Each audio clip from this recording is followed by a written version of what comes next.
Suit for Hire, developed by Godmode Interactive, is both a top-down and third-person action game, heavily inspired by the John Wick films.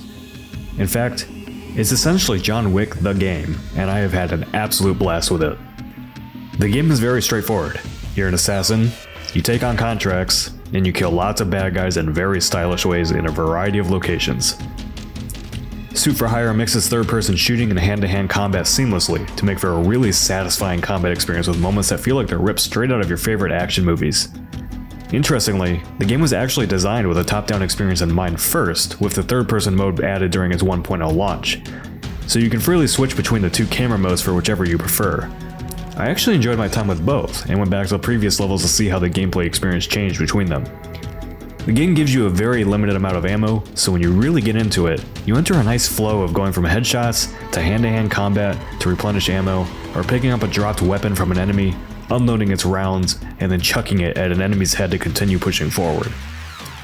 Environments have lots of interactivity in them with lots of breakable items, doors, and objects you can kick right into enemies, windows to dive through, and cover that chips away as you dodge bullets left and right. Suit for Hire never really deviates much from its core gameplay loop, which I was fine with as I was more interested in how the level designs and music would change over the course of my time with it. There's some very light puzzles, like finding keys or keycards to unlock doors, and boss fights sprinkled throughout to change up the pace a bit. But overall, the experience is 100% focused on endless amounts of combat and racking up as many style points as you can. There's a few difficulty options to choose from, which change the amount of hits you can take before you die, so there's tons of replayability here as well as you get better at the game over time. My only issue with Suit for Hire was its level design.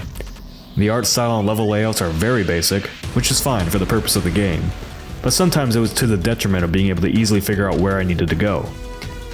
Some levels involve backtracking, and while there are arrows either on the floor or walls signposting which direction you should be headed, you can still easily get turned around and lose your way in some of the bigger levels, which led to some frustrating moments of breaking that flow the game is so good at setting up. I just happened to stumble upon Suit for Hire while browsing through Twitter last week, and I'm darn glad I did, because it's easily become one of my favorite gaming experiences this year. Just a really fun, adrenaline-pumping action experience that's hard to put down once you get going with it.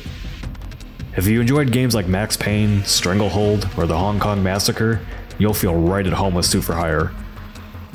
Suit for Hire is available now on Steam for $8.99 and will bump up to $14.99 on July 4th, 2025.